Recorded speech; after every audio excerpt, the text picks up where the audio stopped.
Today we're speaking about Paddy Pimblett. Now, I'm a massive fan of Paddy Pimblett, or anyway, I was. I love superstars, and I feel like the UFC doesn't have enough superstars right now. So the fact that Pimblett came onto the scene and like, kind of just took over for a little while was just really cool for me.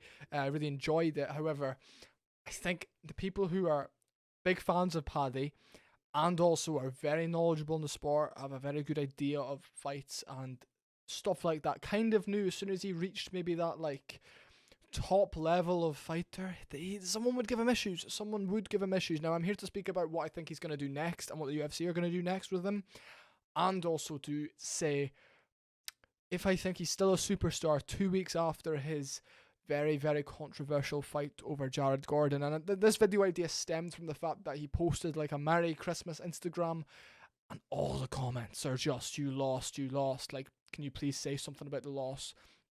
And I feel like after his post-fight speech of where he just completely was like, oh, I destroyed him, that was easy for me, comfortably won, 2 rounds to 1, this and that, just has made this even worse, and it's kind of blew things out of proportion.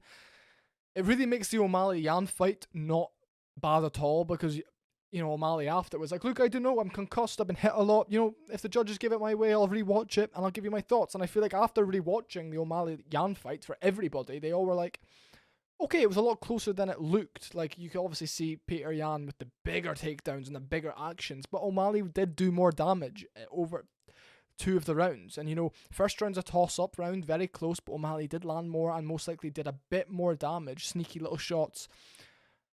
And Yan did nothing with the takedown. And when you're a judge and you see this, it's like, okay, he's being hit and he's doing nothing with takedowns. So in my opinion, if I was a judge, I'd see it as he's taking him down to get out of the striking. Obviously, that's what every takedown artist does. However, you're doing it to escape the striking if you're not taking him down, if you're not doing damage on the ground. But we're not here to speak about that. I thought O'Malley won that fight. In the moment, I was like, fuck, I don't know who they're going to give it to. But after rewatching it, I think O'Malley won. However, after rewatching the Paddy Pimblett fight, I do not think he won. I thought it was closer in the moment than I did after rewatching it.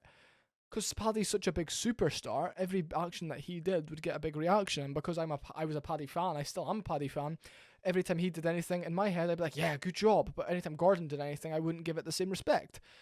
However, Gordon landed bigger strikes, cleaner strikes. Paddy hit so much gloves that was counted as significant strikes. And in the third round, they both let's have a little look now, right?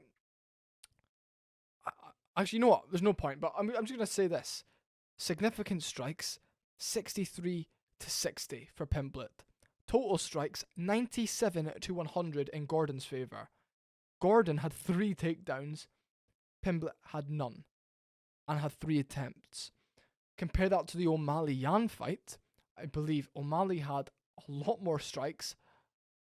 It being close, but O'Malley edging it in strikes, and his third round was his best round. As this fight went on, Pimblett's third round was his worst round, and it was literally just up against the cage the whole round. And I feel like the ref should have separated it, but then I feel like the same thing would have kept happening. And yes, Pimblett had a sore foot or whatever, but like, you're fighting in a cage. You can't coast. And he came out after and he said, look, I'm sorry for coasting, but anyway, that's not the point of this video. I'm rambling on like I always do. His star power is still there, but the hype train is gone. He's popular, very much so still. He's still being spoken about, but he's not respected, and the hype train is gone. The hype train has vanished. People are going to tune in to watch his next fight to see how he has improved, and I'm excited for that. I'm excited because surely in his mind now he's like, right, okay, I did probably lose that fight, or you could have given it to Gordon. He's probably accepted that, but he can't come out now being like, oh, I'll rematch him, because that's kind of him accepting the loss, and it's not a loss on his record. You know what I mean? But I feel truly, okay, this is what needs to happen. People are going to tune in for him coming back, and if he beats someone, fair enough, but if he doesn't look incredible doing it, if he looks incredible beating his next opponent, he can brush it off, maybe that was just a bad night for him, this and that. However, if he comes back and he beats someone, but he looks the same old Paddy, hands down, like coming after someone, he has that kind of like hands low. I really wish I wish he would fight more side on. He did it slightly better in his first UFC debut, the Luigi Venturini fight. He just doesn't have it striking wise. He doesn't throw any feints. His kicks are telegraphed. They don't have that whip to them. But he's incredible on the ground. He's good enough on the ground to stay out of danger, but not. But I don't think he's great. I truly don't think he's great. And it's a shame because I really do love Paddy Pimblett so much. I think he's a really good personality to have. But here's what I think the UFC should do and what I believe they could do. There is this option, which I don't believe is as likely as my second one that I'm going to say.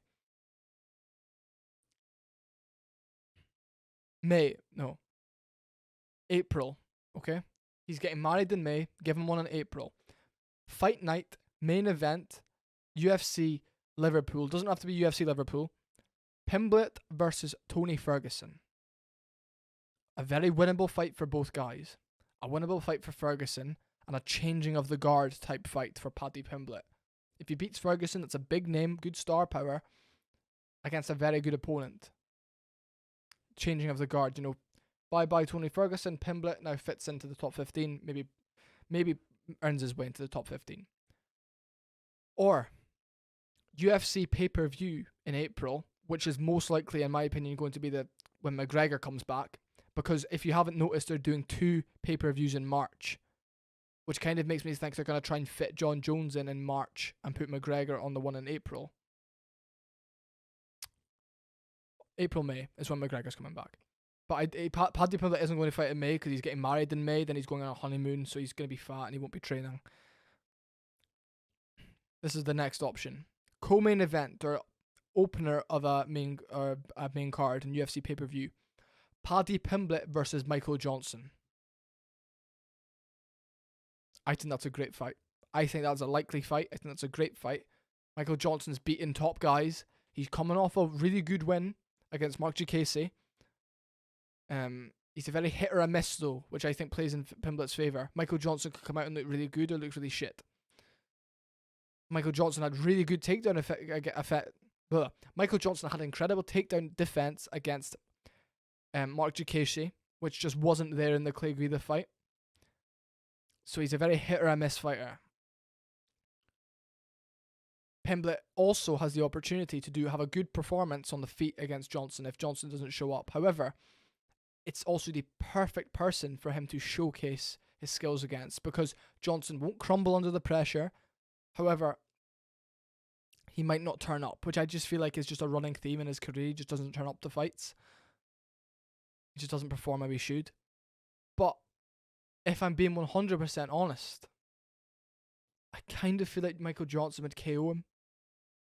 There is that threat of the takedown, but then I feel like Michael Johnson he'll know Paddy's under a lot of pressure to have a good solid performance, and if Paddy goes out there in the first round and can't get him down, the fans are going to look at him like, look, he's really struggling to take down Michael Johnson, who's not great anymore. So I feel like it would be a stand-up fight, and I feel like Michael Johnson he's a bit like Bobby Green, steps back, has that a little bit more spite in his shots. The technique is better, and it scares me. However, I feel like with Tony Ferguson is old. It doesn't seem like he's got that kind of, that muscle kind of like in your like tummy area, like that. I just feel like if Ferguson's at welterweight, fair enough. If he's wanting to do welterweight, that's no bother. But I feel like Ferguson doesn't have the testosterone in his body anymore to just like have that ragged dog style in him, and I feel like he's just he's got bad momentum against him. He's got good momentum when it comes to losing, and it's just a shame. But I mean, he's been put up against top notch guys, and the Diaz fight was just a shame. But those are my takes. Like that's what I think is gonna happen. That I think those are 2 really realistic options. I feel like a UFC fight night with Ferguson and Pimblett would give Pimblett the UFC one final, like, let's get Pimblett out there, let's see how much money he can make us, because evidently he's not going to be a champion, and I feel like people have realised that. Pimblett should have been finishing Jared Gordon with ease. Pimblett has these things of, look, he wanted to go out there, be exciting on his debut. That's why he looked alright, he got clipped, but he still got the job done. His second fight against Vargas, oh, you know, maybe his coaches will have to start punching him in the dressing room to wake me up, but he still submitted them in a round. But like, you know, they'll punch me in the dressing room to wake me up, get me more buzzed up, ready for it. Okay, we can get behind that. Third fight. Oh, you know, he was struggling with it a lot. His friend committed suicide that week. He was going through a lot mentally, and Jordan Levitt was just holding him against the cage. He still finished him though, so fair play. This fight, he said he after the fight was so delusional, saying this was his best performance yet and stuff like that, but it was the most horrible, underwhelming thing to watch. 2 weeks later, do I still think Paddy Pimblett's a star? Yes, but the hype train's over. He's a star. There's no hype behind him now anymore. Thank you very much. Subscribe and tell me if you agree.